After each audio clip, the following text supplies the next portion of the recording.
맞습니까? 네. 정말 격한 박수 감사드립니다.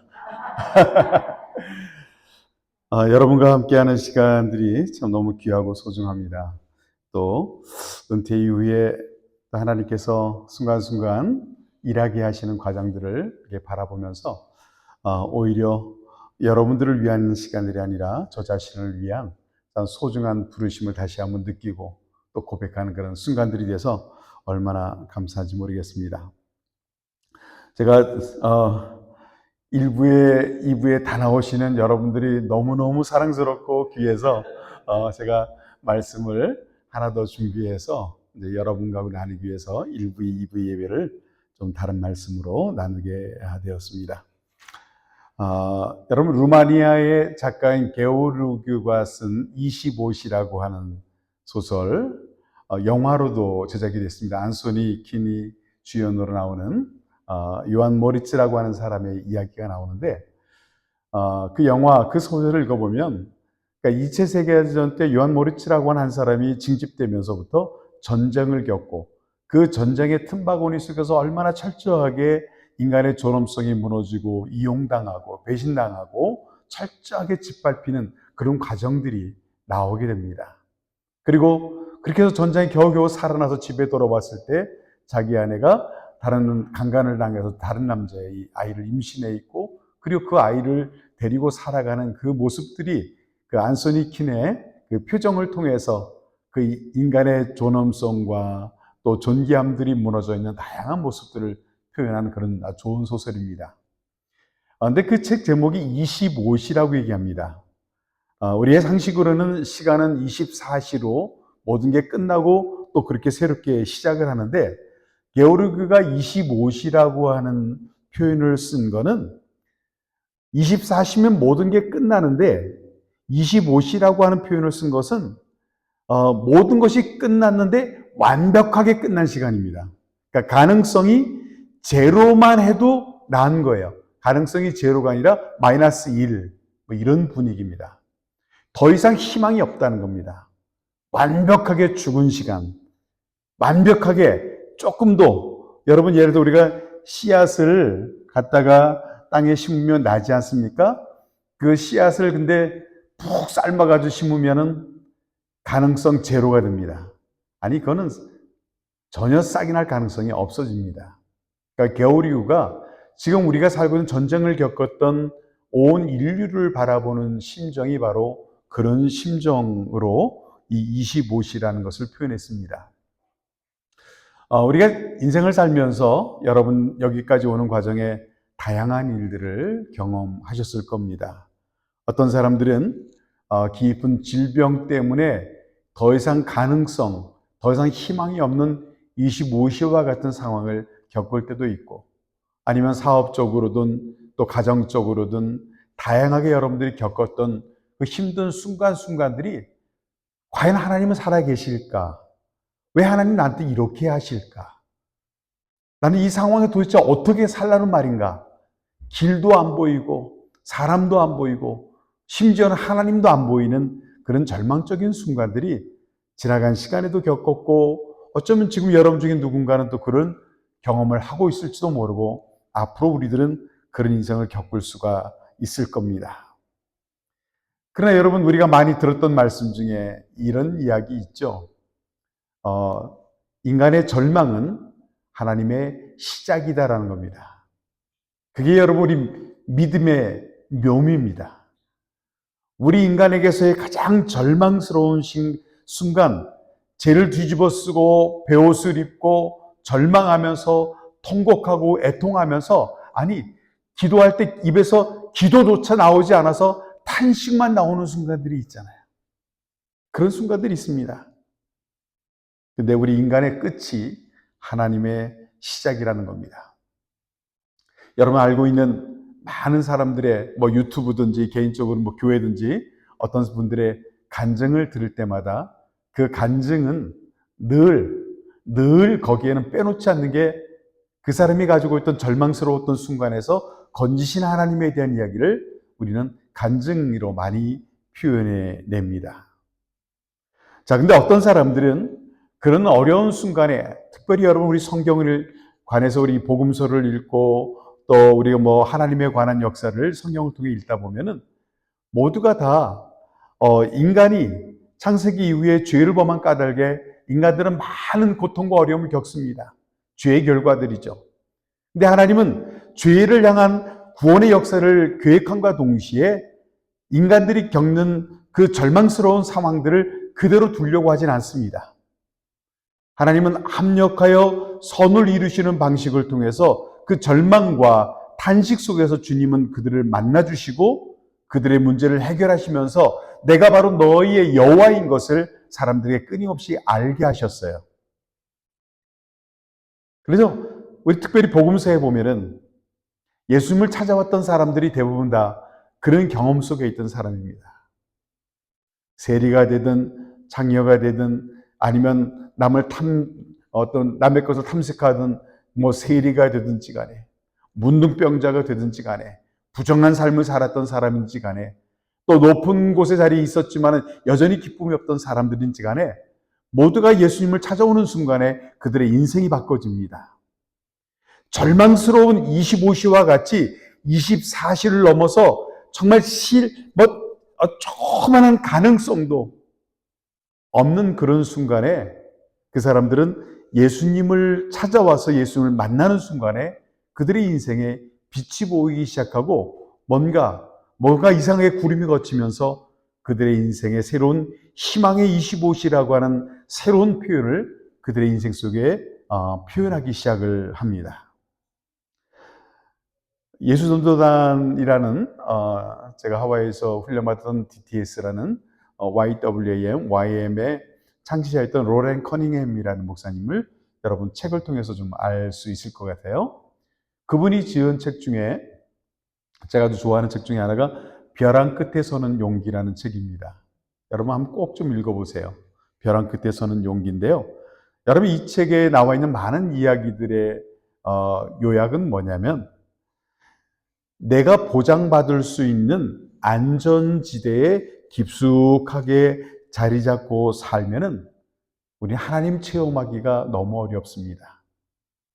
내가 가지고 있는 재산, 내가 가지고 있는 위치, 내가 가지고 있는 능력, 내가 가지고 있는 건강, 내가 가지고 있는 그 무엇인가를 난 이렇게 됐으니 정말 난 이것 가지고 이제 내 인생을 안전하게 살아가겠다라고 만약에 그렇게 생각하는 사람들은 그것도 하나님이 나쁘다고 말하는 게 아닙니다.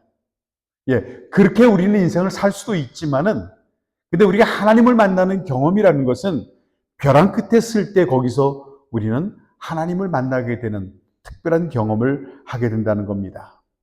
그래서 이 벼랑 끝에 서는 용기의 책에 보면은 기가 막혀요. 거기 중에 한 예를 들면 어떤 사람이 5,000불이 있었어요. 가진 전 재산입니다. 근데 갑자기 기도 중에 하나님이 그거 어느 날 지금 공항에 어디가 줄 서 있는 사람 찾아가서 그 사람에게 주라는 겁니다. 저는 그 사람은 그것 가지고서 선교지를 가려고 하는데 그런데 돈이 한 10,000불 이상이 필요해요. 근데 가진 게 지금 50,000불 뿐이 없어요.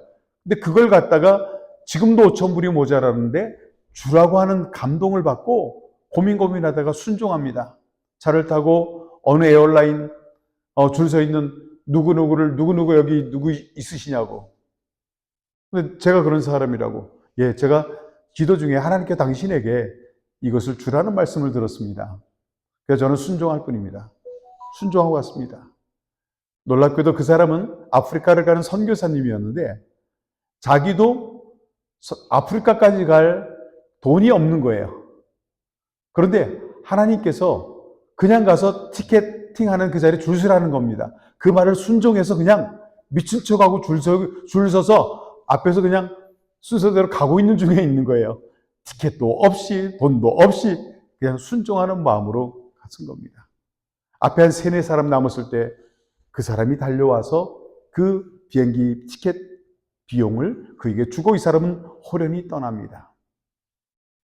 여러분 이 두 사람의 얘기가 이 사람은 그렇게 해서 하나님께서 마지막 순간까지 자기의 공급하신 하나님을 경험했을 뿐만 아니라 이 사람은 자기가 가지고 있는 5,000불을 내어주고 나니까 10,000불이 필요했는데 제로가 됐습니다. 우리 하나님은 어떤 분이십니까? 우리의 손에 있는 것을 놓는 순간에 하나님께서 하늘문을 여시고 그의 삶에 그가 필요한 것과 또 그 이상의 것으로 갑절로 그를 채우셔서 그로 하여금 간증하게 만들었던 사건들이 그 책에 기록되어져 있습니다. 여러분, 하나님을 경험하는 것은 바로 그런 겁니다. 그래서 여러분의 역설적인 세 가지만 얘기해 볼까요? 자, 따라해 봅시다. 믿을 수 없을 때 믿어야 한다. 네, 오늘 여러분 우리 권사님 읽어주신 말씀 보니까 아브라함을 향해서 뭐라고 표현했냐면 바랄 수 없을 때 바랬던 사람으로 표현했습니다. 아브라함이 창세기 12장에서 여호와께서 아브라함에게 지시하셔서 내가 너에게 지시하는 땅으로 가라. 너는 본토 지체 아비집을 떠나라. 내가 너에게 지시하는 땅으로 가라. 내가 너에게 복을 줄 것이다. 너를 복의 근원으로 삼을 것이다. 하나님이 말씀하셨어요. 그럴 때 하나님이 갈 때에 길을 알려준 것도 아니고 가서 무슨 일을 만날런지 얘기해 준 것도 없이 그냥 떠나라는 얘기만 듣고 그냥 떠난 겁니다. 갈 바를 알지 못하고 떠난 게 아브라함의 믿음이었고, 그래서 하나님은 아브라함을 믿음의 조상으로 세우셨고 아브라함을 통해서 유대민족 또 그 안에서 구원자 예수 그리스도가 오게 하는 이 놀라운 엄청난 구원의 드라마의 첫 출발을 이런 믿음의 사람을 통해서 그 일을 시작하신 겁니다. 자, 우리 히브리서 11장 6절 말씀 한번 성경 같이 다시 한번 읽어볼까요? 시작. 믿음이 없이는 기쁘시게 못하나니 께 나아가는 자는 반드시 그가 계신 것과 또한 그가 자기를 찾는 자들에게 상 주시는 이심을 믿어야 할지니라. 아멘. 그러니까 여러분, 믿음이 없이는 하나님을 기쁘시게 못한다는 겁니다. 애굽을 탈출해 나온 모세가 100만 이상 수백만의 사람들을 이끌고 나왔습니다. 뒤에는 바로의 군사들이 죽이려고 달려오고 있고, 근데 도망가다 보니까 앞에는 홍해가 가로막혀 있습니다. 여러분, 이것이 바로 절망스러운 25시라는 표현이 적절한 것 같습니다. 희망이 없어요. 싸워 이길 만한 능력도 없고 바다를 요트처럼 보트 타고 건너갈 만한 그런 뭐가 있는 것도 아니고 완전히 물에서 이 해변가에서 모두가 처참하게 죽을 수 있는 상황들입니다. 모세도 쉽지 않은 마음이었겠지만은 여러분, 모세가 여기까지 인도하신 그 하나님에 대한 믿음이 있었습니다. 그러면서 이스라엘 백성들에게 너희는 두려워하지 말고 가만히 있어서 오늘날 너희를 위하여 행하시는 구원을 보라. 너희가 오늘 본 애굽 사람들은 다시는 못 볼 것이다. 여호와께서 너희를 위하여 싸우리니 너희는 가만히 있을지어다 라고 얘기합니다. 우리 그런 찬양 많이 부르죠. 너희는 가만히 있어 주가 하나님 됨 알지어다. 우리 찬양 부르잖아요. 여러분, 그 찬양이 바로 이런 배경을 통해 나오는 거예요. 하나님이 일하시는 것, 아직 일하시지는 않았는데 일하시는 것을 보라고 하는 겁니다. 이게 믿음이에요. 정말 믿을 수 없는 상황들이 생겼는데 거기서 우리에게 필요한 것은 믿음이었고, 그 하나님에 대한 믿음이 바로 홍해물을 가르는 역사를 일으켜 왔습니다. 회당장 야이로의 딸이 죽었습니다. 자, 성경 누가복음 8장 50절에 성경에 보면은 뭐라고 한번 같이 읽어볼까요? 예수께서 들으시고 두려워하지 말고 믿기만 하라. 여러분, 역사 속에서 죽은 자가 살아나는 사건들이 없습니다. 성경에 기록된 사건 외에는 그런 사건이 없습니다. 그것도 바로 여러분 24시를 넘어서 제로 쳐도 아까울 정도로 여러분 상황은 절망적인 순간입니다. 근데 하나님께서 그를 살리십니다. 죽은 것은 기정사실이고 상식이지만 그러나 믿을 때에 하나님은 우리가 상상할 수 없는 생명이 그 안에서 일어나는 것을 봅니다. 하나님이 개입하시는 겁니다. 절망으로 가득 차 있는 25시의 그 상황들을 하나님은 생명과 그리고 하나님의 영광을 드러낼 수 있는 그 빛으로 25시를 바꾸는 능력이 하나님께 있다는 사실을 우리는 믿어야 합니다. 다시 한번 말씀드리지만은 여러분, 우리 사도신경 고백할 때마다 전능하사 천지를 만드신 하나님 아버지를 내가 믿사오며 이것이 예배입니다. 그거 빠지고서 여러분 예배 드리면은 그냥 우리는 종교놀이에요. 기독교로 가는 종교놀이에요. 종교 행위입니다. 근데 여러분이 예배 드리고 있는 그 예배의 대상자이신 하나님은 전능하신 분입니다. 모든 것이 능하다라고 고백하는 그 고백이 바로 우리 예배의 시작입니다. 이 마음이 우리 안에 있어야 됩니다. 저는 믿음하면은 생각나는 영화가 하나 있어요. 여러분 인디아나 존스 보셨죠? 인디아나 존스 3 성배를 찾아서 재미잖아요. 인디아나 존스가 어렵게 해가지고서 마지막 성배를 잇는 곳까지 다다랐습니다. 근데 그 앞에는 큰 계곡이 낭떠러지기가 있어서 건널 수가 없어요. 근데 그걸 건널 수 있는 힌트가 유일하게 주어진 게 믿음이라는 겁니다. 인디아나 존스가 믿음이라는 힌트를 가지고 그 계곡을 바라보면서 어떻게 했을까요? 그 힌트를 가지고요. 그 계곡에 아무것도 없는 거기에 다리를 탁 떨어뜨립니다. 아무것도 보이지 않는데 그 계곡에다가 자기 몸을 던진 거죠. 그게 믿음이었어요. 딱 발을 계곡으로 던지는 순간에 거기에 다리가 촥 나타나서 그가 원하는 성배를 있는 곳까지 가게 됩니다. 저는 그 영화 보고 얼마나 은혜를 받았는지 몰라요. 우리가 믿음이 있다 하지만은 정말 그 계곡에 몸을 던질 만한 믿음이 내게 있을까? 여러분 영화를 보다 보면 깜짝깜짝 놀랄 때가 있어요. 따라해 봅시다. 믿을 수 없을 때 믿어야 한다. 이게 여러분 25시를 하나님의 생명의 사건으로 바꾸는 우리의 비결입니다. 두 번째는요, 따라해 봅시다. 순종할 수 없을 때 순종해야 합니다. 여러분 잘 아는 베드로 사건 아시잖아요. 베드로 고기 잡았는데 밤새 고기 잡았는데 하나도 못 잡았어요. 요번에 낚시했다가 고기 한 마리도 못 잡았는데 좀 더 깊은 곳에 그물을 내릴 걸. 근데 밤새 애를 썼는데 한 마리도 못 잡았어요. 왜냐면 거기는 그 시간대는 고기가 잡기 어려웠었나 봐요. 근데 어쨌든 열심히 애썼지만 한 마리도 거둘 수가 없습니다. 근데 전혀 고기를 잡아보지 않았던 예수라고 하는 한 분이 자기에게 오더니 깊은 곳에 그물을 던지라고 얘기합니다. 왜냐하면 갈릴리 호수는요, 새벽쯤 되면 고기들이 다 깊은 곳이 아니라 좀 얕은 곳으로 다 몰려 나와서 그 물때를 알고 거기서 뼈가 굵은 사람들은 되게 고기가 이 시간대면 어디로 나오는지를 알아요. 근데 깊은 곳에 그물을 내리라는 얘기는 그 말도 안 되는 얘기였거든요. 베드로가 이해하기 어려웠지만 근데 말씀에 의지하여 그물을 내렸더니 그물을 찢어질 만큼 많은 고기를 거두어 가게 됩니다. 여러분 실제로 베드로의 말이 맞습니다. 정상 우리의 상식과 경험에서는 거기는 그 시간대에 거기에는 고기가 없는 게 많습니다. 그런데 하나님께서 하시는 일 가운데는 우리의 상식과 경험을 뛰어넘는 그런 하나님의 방법들이 있습니다. 우리가 그 부분을 늘 열어놔야 돼요.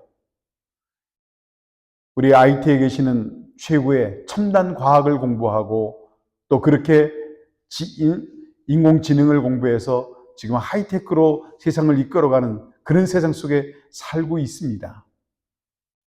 이런 시대에서 우리에게 줄 수 있는 그들이 만들어가는 세상과 그리고 하나님이 꿈꾸는 세상은 여러분 다를 수 있습니다. 하나님의 역사가 끊임없이 이 세계 속에 이 문화 속에 역사하지 않을 때 여러분 앞으로 이것이 우리가 어떻게 흘러가야 될지 어떤 상황들을 맞을지 우리는 모릅니다. 하나님이 계속적으로 이 세대와 이 나라와 교회 위에 성도들 가운데 끊임없이 일하셔야 됩니다. 하나님의 성품이 계속 흘러들어와야 됩니다. 하나님의 하늘의 빛이 계속 비추어져야 됩니다. 그래야 여러분 우리에게 주어진 재능들이 여러분, 이 땅을 살리는 재능이 되고 생명을 주는 재능이 되고 그리고 하나님의 뜻을 이루어가는 거룩한 재능이 될 수 있는 겁니다. 여러분, 아브라함이 100세에 얻은 아들을 하나님이 갑자기 주었다가 갑자기 뺏어갑니다. 야, 그 아들 내게 내놔라. 오늘 같으면 아들을 드립니다 그러면은 무슨 목회자로 만들거나 뭔가 거룩한 일에 들여지지만, 옛날에 아들을 내어놓으라는 얘기는 아들을 붙잡아서 죽여서 불에 태우라는 얘기였어요. 번제로 드리라는 얘기입니다. 아들을 불에 태워서 나한테 제물로 드리라는 그 얘기였어요. 100세에 얻은 아들을 차라리 주시지 말지, 장성하도록 키웠는데 그 아들을 내어놓으라고 하는데 왜 하나님 그러십니까? 꼭 그러셔야 됩니까? 방법은 없습니까? 라고 말하지 않고, 성경은 그 안에 행간에 다양한 아브라함의 고민과 갈등이 있었겠죠. 하나님은 그렇게 말씀하셨고, 성경은 바로 그 아들을 이끌고 모리아산으로 가는 장면만 나옵니다. 그리고 모리아산까지 가서 아들을 묶어서 제단에서 칼로 그를 죽여 번제로 바치려고 칼을 두는 순간에 하나님께서 그 손을 막고, 그러면서 하나님께서 들려주는 음성은 내가 내 사랑하는 아들 독자의 아들까지 내게 바치는 걸 통해서 이제서야 내가 나를 경외하는 줄 알겠다라고 마지막 그의 시험을 통과하게 됩니다. 여러분 생각해 보세요. 우리 한번 손 이렇게 생각해 보시면요. 이렇게 생각해 보세요. 이렇게 한번 보시면요. 요 도식을 잊지 마세요. 자, 손 이렇게 보십시다. 자, 이렇게 하시고요. 그래서 오른쪽에서는요, 아브라함이 자기의 가장 소중한 이삭을 말에 태우고서 이렇게 올라갑니다. 예? 이렇게 올라갑니다. 요 끝은 모리아산 정상이에요. 근데 이쪽에서 아브라함이 이삭을 데리고 소중한 아들 데리고 이렇게 올라갈 때, 이쪽에서는 하나님께서 그때 드릴 양 한 마리를 하나님 이쪽에서 끌고 올라가십니다. 이쪽 왼쪽에서는 보이지 않아요. 아브라함 눈에는 안 보입니다. 하나님께서 가장 소중한 아들을 이끌고 산으로 올라갈 때 하나님은 이쪽에서 번제로 드릴 양을 한 마리를 끌고 올라갑니다. 근데 아브라함이 이렇게 올라갔다가 도대체 이건 할 수 없어. 다시 내려가면 하나님도 이쪽에서 양을 끌고 올라갔다가 다시금 내려가실 겁니다. 모리아산 정상에서 만나는 것은 아브라함이 절대적인 순종이었어요. 이 순종에서 여러분, 모리아산 정상에서 하나님을 만나게 되고 하나님께로부터 받는 인정과 함께, 하나님이 그때 우리에게 유명한 단어 하나를 남기셨죠? 하나님께서 우리를 위해 모든 것을 예비해 놓으셨다. 뭐라 그러죠? 여호와 이레. 하나님께서 모든 것을 준비해 놓으셨다고 하는 이 단어, 이 말씀을 우리가 만나려면은 모리아산 정상까지 가야 되는 겁니다. 포기하지 마시고요. 힘들어하지 마시고, 아니야. 제가 말표현 잘못했어요. 힘듭니다. 괴롭습니다. 갈등합니다. 고민합니다. 여러분, 괴롭고 갈등하고 고민하는 거 지극히 정상이에요. 여러분, 아브라함이 아들 데리고요, 불 들고서 그 아들 잠시 후면 불에 태워서 죽여서 드려야 되는, 그게 정상적인 아버지가 편히 갔겠습니까? 아무리 순종해도 믿음이 있어도요, 갔겠어요? 아닐 겁니다. 힘들었을 겁니다. 갈등됐을 겁니다. 갈까 말까, 멈출까, 말도 안 돼. 하나님 그런 분이 아니지.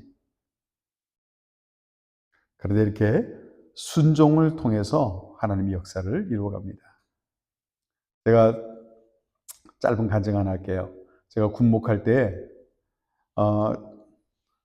공병부대에 있을 때 큰 사고가 나서 4명이 사망을 한 사건이 있었어요. 예배를 드리고 온 교회가, 온 부대가 참 많이 힘들어할 때인데, 그래서 제가 성전에 기도하는 중에 갑자기 하나님께 제 마음속에 이상한 느낌이 하나 줘요. 그래서 어느 부대를 좀 네가 빨리 방문했으면 좋겠다라는 감동을 주시는 거예요.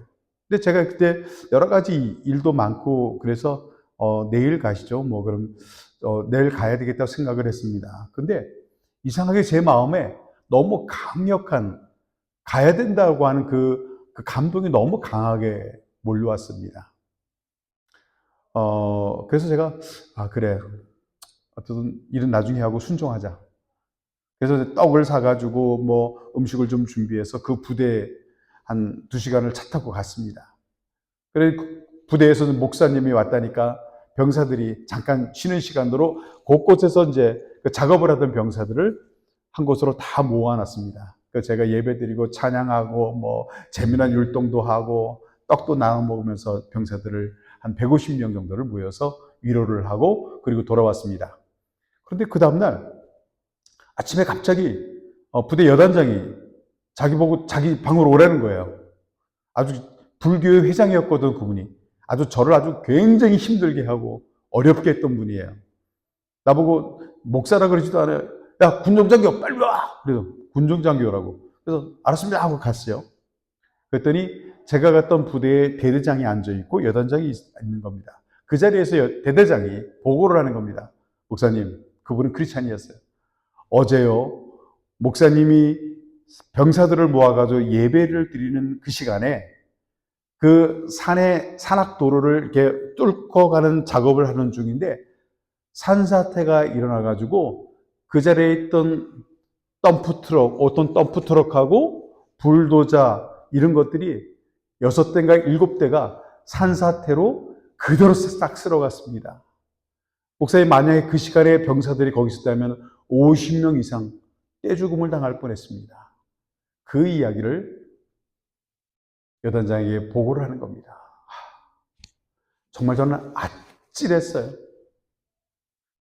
하나님께서 제 마음속에 어떤 감동을 주실 때에 그것의 순종함을 통해서 그 병사들의 수십 명의 생명을 살리신 사건들이었어요.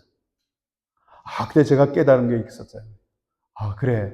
이 내 마음속에 드는 어떤 감동이 올 때는 그것이 무엇이 일어나든 안 일어나든 관계없이 그렇게 순종할 때 하나님 참으로 놀라운 일들을 이루시는구나.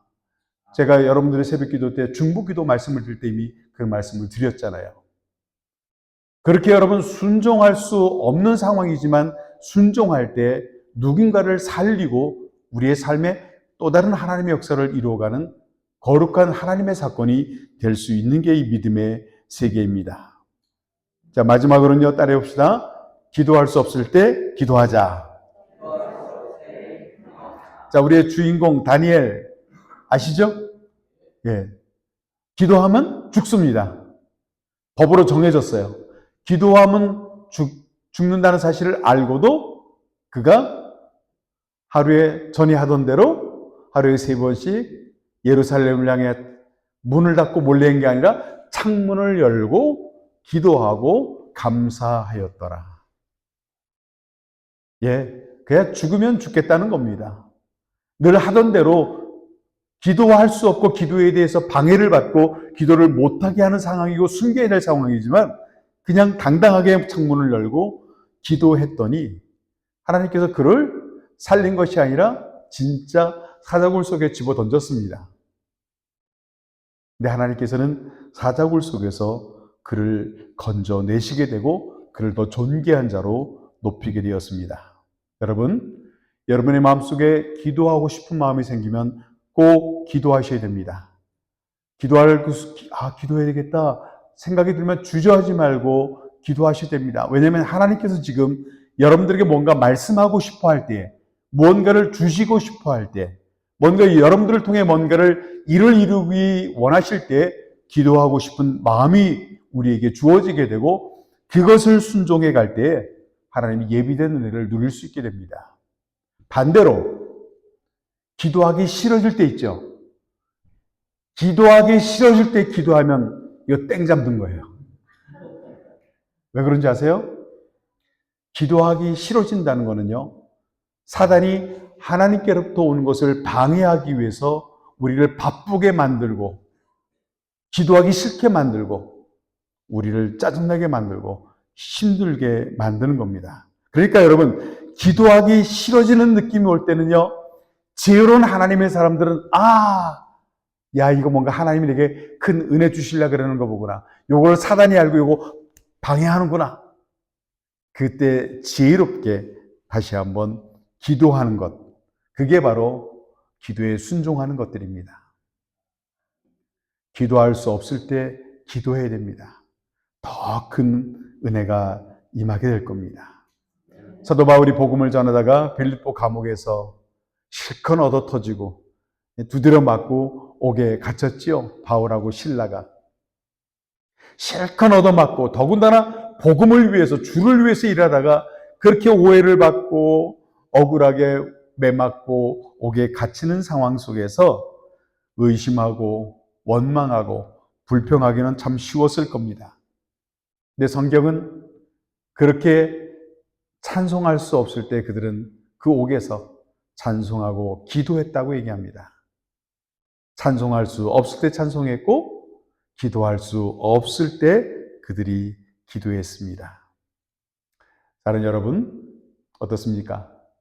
우리의 삶의 그 절망의 25시와 같이 우리 스스로가 포기했던 순간들이나 정말 일어설 힘이 없는 절망스러운 순간들이 있을 것이고 있을 수도 있습니다. 그것은 여러분 개인적인 관계에서도 그렇고 앞으로 우리 교회가 그런 도전을 받을 수도 있습니다. 내게 주어진 상황이 어떤 상황이든지 간에 여러분 뇌 상태로 그 상태로 놔두지 마시고요. 거기에 믿음과 순종과 기도라고 하는 신앙적인 그런 내용들로서 그 절망의 25시를 믿음과 순종과 기도의 25시로 바꾸면서 거기서 하나님의 생명이 흘러가는 하나님의 사건으로 만드셔야 됩니다. 사랑하는 여러분, 저는 우리 역사라는 단어가 두 가지 단어가 있죠. history. history는 his story. 그분의 이야기여야 합니다. 근데 또 하나 단어가 있습니다. 게슈테라고 하는 독일어로 히스토리, RI로 이렇게 쓰기도 하지만 똑같은 역사를 게슈테라고 하는 단어로 씁니다. 두 가지가 달라요. 세우신 교회가 2달 전에 시작해서 앞으로 1년 뒤에 창립 1주년, 2년 뒤에 창립 2주년 해서 연대기적인 역사를 앞으로 쌓아가게 될 겁니다. 그건 히스토리입니다. 게슈테라고 하는 역사는 해석된 역사예요. 언제 세워져서 언제 무슨 일이 있었고 주할 목사가 10월 20일 날 왔고 27일 날 왔고 새벽 기도했고 그렇게 연대기적으로 쭉 연역을 나으라는 교회가 아니라 그것 대신에 하나님의 사건과 방식으로 해석된 사건들로 가득 채워진 교회가 되라는 겁니다. 이게 바로 우리가 게슈테라고 하는 그 믿음의 역사를 써내려가는 사건들입니다. 여러분, 사명이 큽니다. 쉽지 않습니다. 앞으로 이런 교회와 이런 하나님의 나라에 대한 꿈을 꾸는 이들이 이 땅에 많지 않고 흔치 않습니다. 그러나 여러분, 우리가 작은 교회를 섬길 수 있는 것은 어마어마한 가능성을 가지고 있는 겁니다. 여러분, 세우신 교회가 그런 비전과 꿈으로 시작할 수 있다면 하나님이 여러분들을 통해서 정말 이 시대에 하나님의 마음을 담아낼 수 있는 위대한 그릇으로, 영광의 그릇으로 여러분들 쓰실 줄로 믿습니다. 여러분, 이 시간 우리 함께 잠깐만 같이 합심해서 기도할까요? 오늘 말씀을 생각하시면서 정말 하나님, 내가 하나님 앞에 이런 믿음의 요소를 가지고 지금까지 왔지만은 기도할 수 없을 때 우리는 기도를 못했고 순종할 게 어려울 때 우리는 순종 안 했고 믿음이 필요할 때 우리의 믿음보다는 우리의 상식과 경험이 앞세우면서 하나님 믿지 못했던 우리의 부족함을 하나님 용서해 주시고 이제 하나님 오늘 우리 귀에 들려지고 내 마음과 영혼 속에 들려진 대로 이제는 믿음이 필요할 때 믿고 순종할 수 없을 때 순종하고 기도할 수 없을 때 기도함을 통해서 날마다 하나님과 내 사이에 야곱의 사닥다리가 열려지는 은혜로운 그런 믿음의 길을 가겠습니다. 여러분 결단하시고 그런 마음으로 합심해서 잠깐 기도하겠습니다. 함께 기도하십시다.